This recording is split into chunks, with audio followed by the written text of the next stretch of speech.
నేటిదైన వాక్య ధ్యానం కొరకు పరిశుద్ధ గ్రంథాన్ని తెరిచి దశనులకు రాసినటువంటి మొదటి పత్రిక 5వ అధ్యాయము 21వ వచనంలో రాయబడిన వాక్యాన్ని చదువుకుందాం.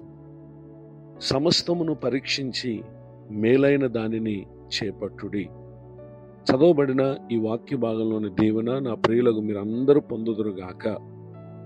యేసుక్రీస్తు ప్రభువారు మనం చేపట్టు వాటిని ఏ విధమైనవిగా ఉండాలో ఇక్కడ ఆయన మనకు తెలియచేయటను గమనించగలం.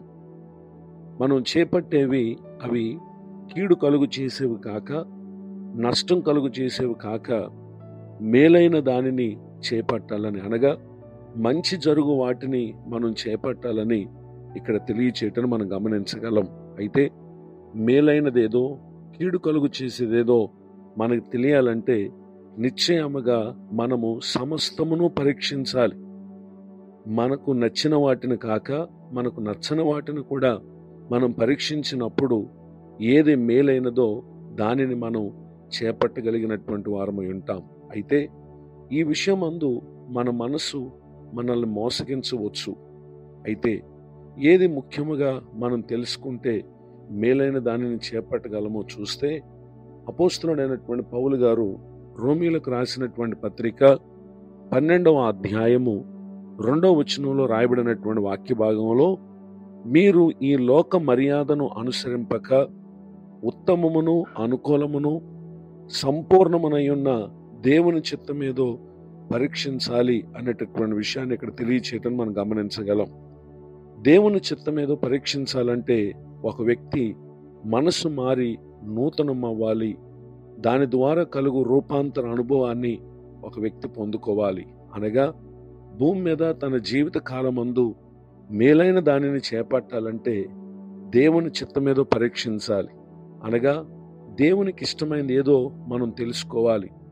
దేవునికి ఇష్టమైనది ఏది అని మనం తెలుసుకుని దానిని ఈ భూమి మీద చేపట్టినప్పుడు అది దేవుని చిత్తం గనుక నిశ్చయంగా మనం వెళ్ళు ప్రతి మార్గములో, మనం చేయు ప్రతి కార్యములో అది ఆయనకి ఇష్టమైనటువంటి జీవితం గనుక ఆశ్చర్యకరమైనటువంటి సహాయాన్ని ప్రభువారు మనకు దయచేస్తారు. అయితే దేవుని చిత్తం కాక మన మనసును అనుసరించి మనం చేపట్టిన సందర్భాల్లో యాకోబు రాసినటువంటి పత్రిక 4వ అధ్యాయము 1, 2, 3 వచనాల్లో రాయబడినటువంటి వాక్య భాగాలు ఈ విధంగా సెలవిస్తూ ఉన్నాయి. మీలో యుద్ధములను పోరాటములను దేని నుండి కలుగుచున్నవి? మీ అవయవములలో పోరాడు మీ భోగేచ్ఛల నుండియే గదా. మీరు ఆశించుచున్నారు గాని మీకు దొరకట్లేదు. నరహత్య చేయుదురు, మత్సరపడుదురు గాని సంపాదించుకొనలేరు. పోట్లాడుదురు, యుద్ధం చేయుదురు గాని దేవుని అడుగనందున మీకేమీ దొరకదు. మీరు అడిగినను మీ భాగముల నిమిత్తం వినియోగించుటకై దురుద్దేశముతో అడుగుదురు గనుక మీకేమీ దొరకట్లేదు అనేటటువంటి విషయాన్ని ఇక్కడ దేవుని యొక్క వాక్యం మనకు తెలియచేయటను గమనించగలం. ఈ మాటలు వింటున్నటువంటి నా ప్రియ సహోదరి సహోదరులు, దేవుని చిత్తం కానీ మన ప్రయత్నములన్నీ ఈ విధమైనటువంటి నష్టాలకు, సమస్యలకు కారణంగా ఉంటాయి.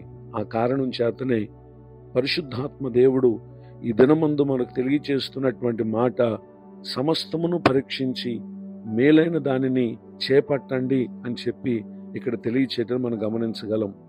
పరిశుద్ధ గ్రంథములో రాయబడిన ఒక సంఘటన మనం పరిశీలన చేసినట్లయితే, ఆదికాండము 26వ అధ్యాయము 1వ వచనం నుండి రాయబడినటువంటి వాక్య భాగాల్లో, అబ్రహాము దినములలో వచ్చిన మొదటి కరువు గాక మరి ఒక కరువు ఆ దేశంలో వచ్చాను. అప్పుడు ఇస్సాకు గెరార్లోనున్న ఫిలిస్తీయుల రాజు అయిన అబీమెలెకు నొద్దకు వెళ్ళాను. అక్కడ యెహోవా అతనికి ప్రత్యక్షమై, నీవు ఐగుప్తులోనికి వెళ్ళక నేను నీతో చెప్పు దేశమందు నివసించుము. ఈ దేశమందు పరవాసివై ఉండుము. నేను నీకు తోడై ఉండి నిన్ను ఆశీర్వదించదను. ఏలయనగా నీకును నీ సంతానమునకును ఈ దేశములన్నీ ఇచ్చి నీ తండ్రి అయిన అబ్రహాముతో నేను చేసిన ప్రమాణము నెరవేర్చి ఆకాశ నక్షత్రముల వలె నీ సంతానమును విస్తరింప చేసేదనని దేవుడు తనకిష్టమైనది ఏదో తన ప్రియుల జీవితాల్లో చేసే విషయమై ఇస్సాకుతో మాట్లాడినటువంటి సందర్భాన్ని ఇక్కడ మనం గమనించగలం. అప్పటికే ఇస్సాకు తన మనసులో అతడు ఆ ఫిలిస్తీన్ల దేశం నుండి ఐగుప్తు దేశానికి వెళ్ళాలి అనేటటువంటి ఆలోచనతో ఆ చోటికి బయలుదేరిన సందర్భంలో ఇస్సాకు దేవుని యందు భయభక్తులు కలిగినటువంటి వాడు గనుక దేవుడు తనకిష్టమైనది ఏదో, ఏది ఇస్సాకు జీవితానికి మేలు కలుగు చేస్తుందో ఎరిగినటువంటి వారి ఉండి తన ఉద్దేశాన్ని ఇస్సాకుకు తెలియపరిచినటువంటి విషయాన్ని ఇక్కడ మనం గమనించగలం. ఆ విధముగా తెలియచేసినటువంటి కారణం ఇస్సాకు దేవుని యొక్క మాట విని ప్రభువు తనతో చెప్పినటువంటి దేశమందు దేవుని ఇష్టం చేయటానికే అతడు ఉండిపోయాడు. ఆ కారణం చేత ఆదికాండం 26వ అధ్యాయము 12, 13, 14 వచనాల్లో మనం చూస్తే ఇస్సాకును యెహోవా ఆశీర్వదించారు గనుక ఆ మనుషుడు గొప్పవాడయ్యాడు. అతడు మిక్కిలి గొప్పవాడు వరకు క్రమక్రమముగా అభివృద్ధి పొందుచూ వచ్చినటువంటి విషయాన్ని ఇక్కడ మనం గమనించగలం. నిజమే, తన మనసును అనుసరించినటువంటి విషయం తనకి కీడు కలుగు చేస్తుందని దేవుని చిత్తం మీద తెలుసుకుని ఆ చిత్తం చొప్పున తన కార్యాన్ని చేపట్టడం తనకు ఆశీర్వాదమని అతడు విశ్వసించాడు. ఆ విధముగా చేసినటువంటి కార్యం ద్వారా అతని జీవితంలో ప్రభువారు కలుగు చేసిన అభివృద్ధిని, ఆశీర్వాదాన్ని ఇక్కడ మనం చూస్తున్నాం. ఈ మాటలు వింటున్న నా ప్రియ సహోదరి సహోదరులు, మనకంటే దేవుని జ్ఞానం ఎంతో గొప్పది. ఎందుకనంటే ఆయన మనకు జ్ఞానం అనుగ్రహించిన దేవుడు.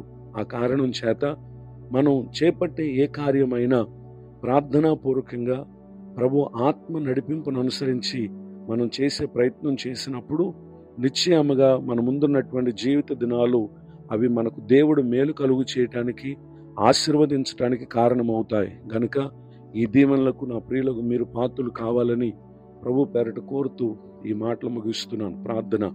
కృపగలిగిన మా తండ్రి, మీకు వందనాలు.